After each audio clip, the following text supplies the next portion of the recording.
A lot of people are curious as to why we chose a race boat for a family cruiser.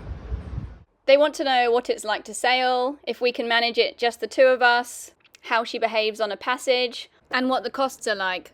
We don't have all the answers yet, as we haven't had the boat that long, but in this video we wanted to share with you what we have learnt so far. We're also not the first people to turn a race boat into a family cruiser. For example, the Palmer family turned an 80-foot Whitbread yacht into the beautiful cruiser called Kamara that you can see here in this video. And there's the Duracell project, which is Matt and his wife restoring the boat that the American sailor Mike Plant raced in the first Vendée Globe in 1989. So in this video, we'll go through what we think are the main drawbacks for choosing a race boat for a cruising home.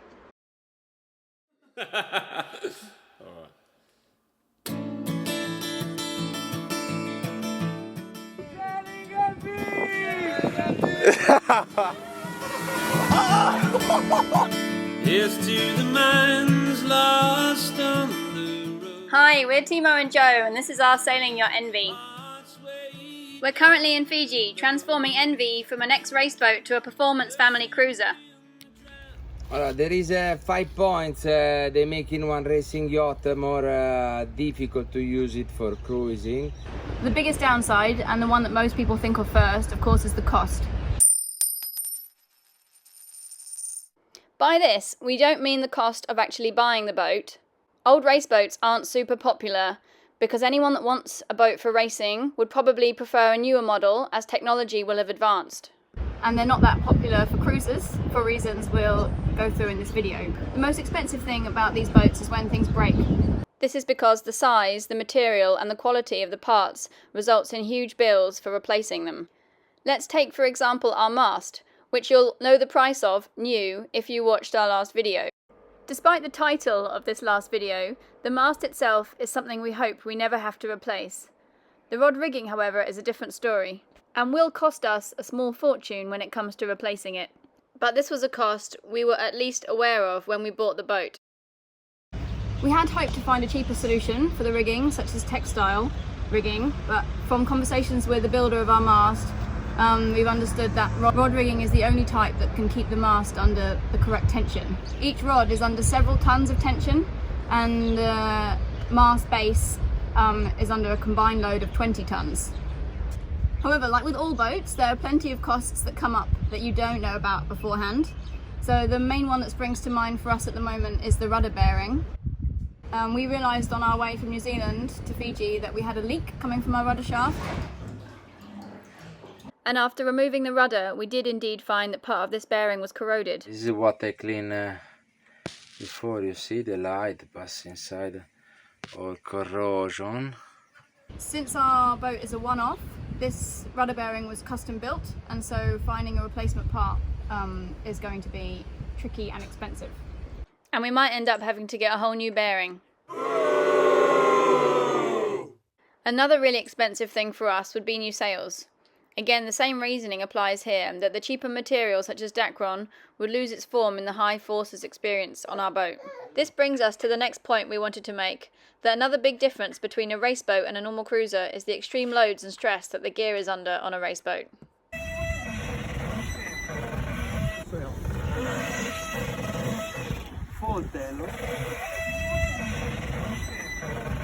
You need more round than one racing yacht is built for be up to the limits, and the load from the mast, the sail, and the deep keel, making the stress very high for all gear is involved when you sailing. That is the reason why the material for the sail is very expensive, because you can't use it normal Dacron, because the Dacron extend and is too much elastic. For boat like this, they use it very rigid sail for support the high load, like the carbon and laminate sail. We think one day, if we have enough money, we dream to have the sail in Dyneema, because is enough strong, a little bit more heavy. We don't racing really, but they support the high load, and they have quite a long life. The sailing Dyneema, they use it super yacht for cruising, and we think is the proper solution for change from the poor racing sail to the cruising sail. Another drawback is the weight. The combined weight of the boat is approximately 10 tons. The hull is 4, the bulb is another 4, and another couple from the mast, rig, and the other stuff we bring on board. We can't load the boat up with too much stuff, and we need to be aware about how much weight we're adding to it. That includes when we're making our modifications. We have to use light materials like foam rather than massive wood. It's really true. One racing yacht, in the end, also if you do the additional furniture, you have to keep the weight so light.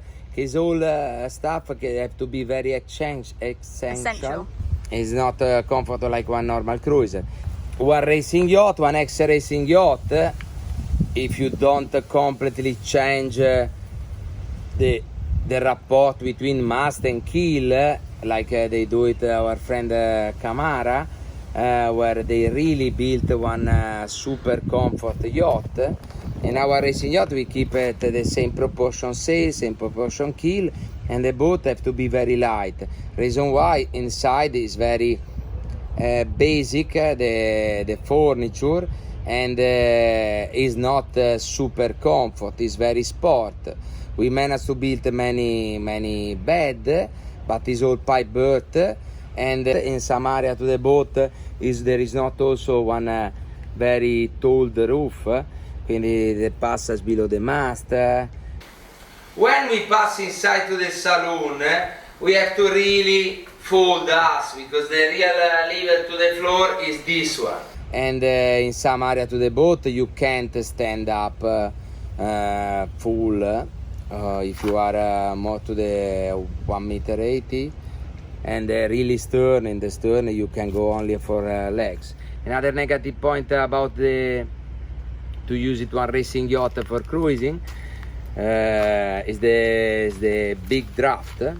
Another limitation we're often asked about is our draft.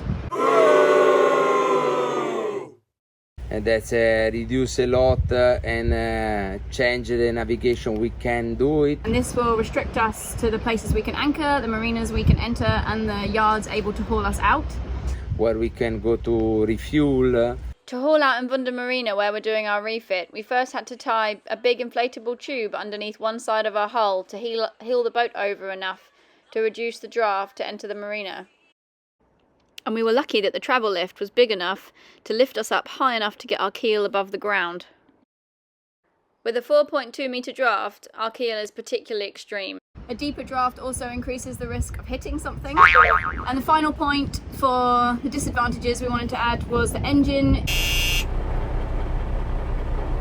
Usually engines on race boats are pretty small, as they're not expected to be used that much. The engine of Sailing Yacht ND is the 38 horsepower, and this one engine quite small when you think about move one boat 20 meter with a very big long keel and a very tall mast. When there is a wind opposite direction or current, we remember when we go in and out from Opua channel or Opua Bay, when the current is opposite, sometimes we move 1 knot 0.5. However, along with these negatives are plenty of positives. Started, there is also the very nice reason why we like to have one racing yacht. To find out what these are, look out for next week's video, when we'll give a more positive spin on choosing a race boat for a cruiser. Okay. I don't understand. It look like to really everything is so. Oh, we're nearly done, nearly done.